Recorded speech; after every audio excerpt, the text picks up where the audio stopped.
On to the process, everyone. My name is Jocelyn Barcinia, and today we will tackle about the ELLI'S principles of instructed language learning. So here we have the controversies in language education. I will cite the three. The value of focus on forms instruction. The second, the value of teaching explicit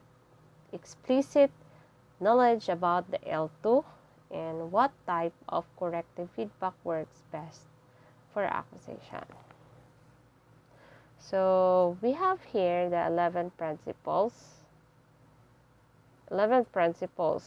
of instructed language learning.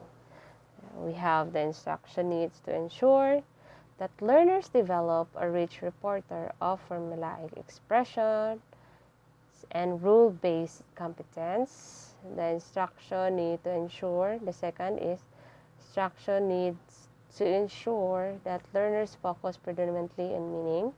The third is instruction needs to ensure that learners also focus on form.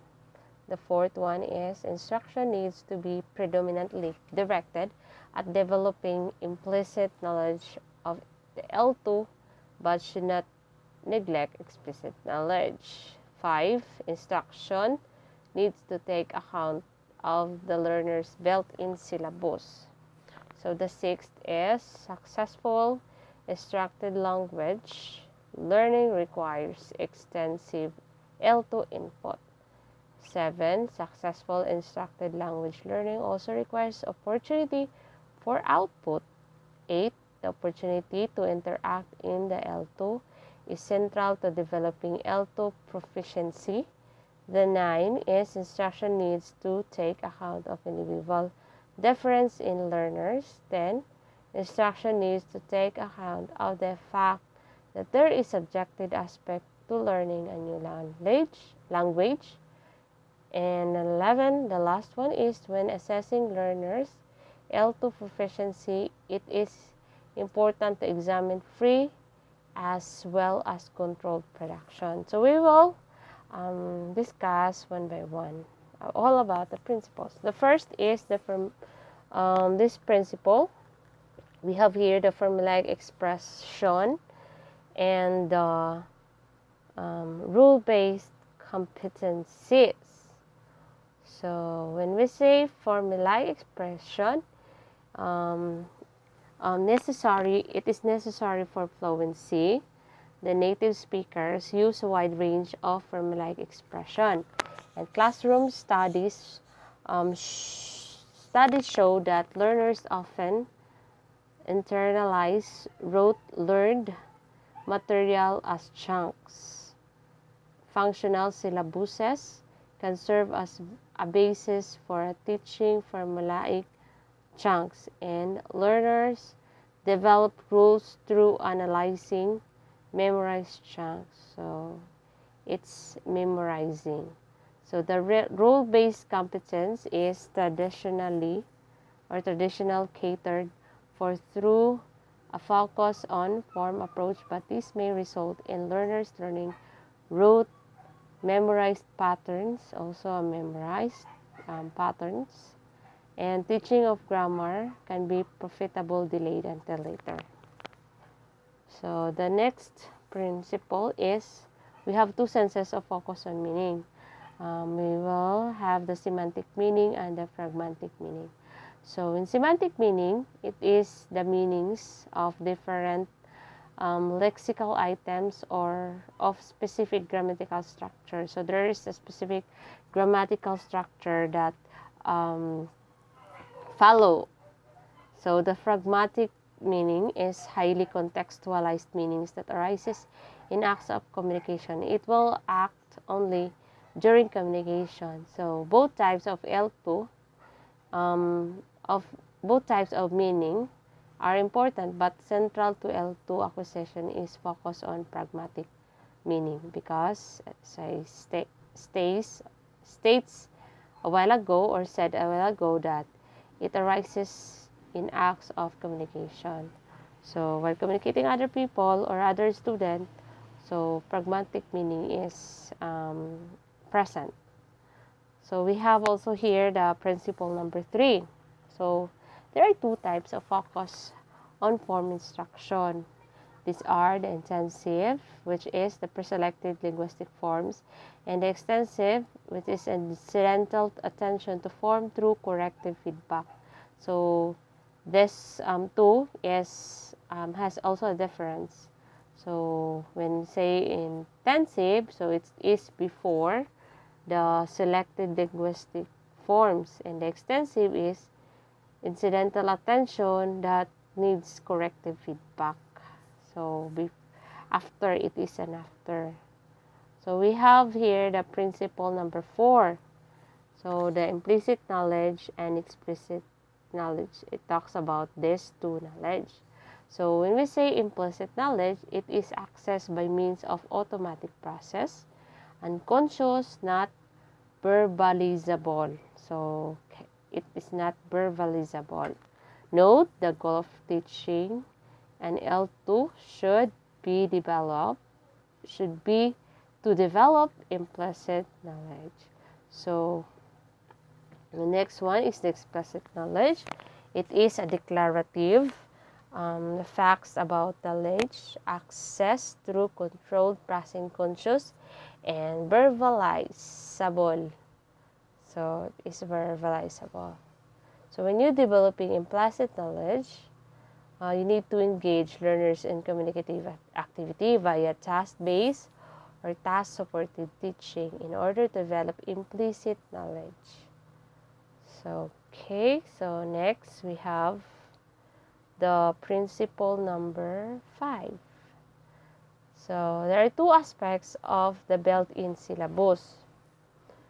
So the first is order of acquisition, the morpheme studies, and sequence of acquisition, studies of transitional structures, such as negatives and interrogatives. So these effects, or the effects of instruction on built-in syllabus, is studies that compare the order of acquisition of instructed and naturalistic learners, studies comparing the success of instructed and naturalistic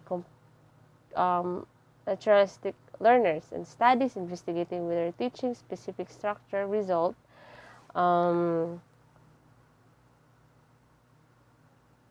in their acquisition. So general conclusion is instruction works, but only if it is compatible with natural processes of acquisition. So the next one is the principle number 6. So we have strategies here for giving learners access to extensive input. So when we see input, it is going to put in. So we will give something or input. That's why input. So we have the strategies for giving learners access to extensive input. The first is maximize use of the L2 inside the classroom. Use L2 for framework as well as core goals. So you have to have goals. Create opportunities for students to receive input outside the classroom through extensive reading programs, self-access centers, and learning training. So you have to allow students in receiving input from outside classroom. So they have also reference from other, like reading in libraries. So they can have their more inputs, and the things that they don't know or they don't discover inside the classroom, you will allow them to explore on their own. So the next strategy is the next principle is number 7. So this is, we have here the importance of pushed output. So we will tackle about here the output. So little pushed output in classroom where there is an emphasis on controlled practice exercises and few opportunities for extended talk. Value of task-based language teaching and group work in providing opportunities for pushed output. So in this case, you will allow the student to practice some exercises. So you have to assess them what they have learned about the topic you are in your class. So the next one is the principle number 8. So the rule of interaction in L2 acquisition. So we have here, one learns how to conversation, one learns how to interact verbally, and out of the interaction, syntactic structure are developed. And interaction hypothesis, negotiating for meaning, aids acquisition by making input comprehensible, providing corrective feedback, output modification, or scaffolding. So the next one is the 9th principle. We have here the key individual difference factors, language aptitude, and motivation. So this language aptitude means that learners have different types of language aptitude. Examples, it is the analytical versus memory-based. Teachers can cater to variation in their students' aptitude by means of learner instruction matching, using a variety of learning activities, providing learner training to encourage flexible learning approach. So you have to develop, or the learners develop their good language learner studies. Okay, so we also have here motivation. Teachers also need to accept that it is their responsibility to ensure that their students are motivated and stay motivated, and not bewail the fact that students do not bring any motivation to learn the L2 to the classroom.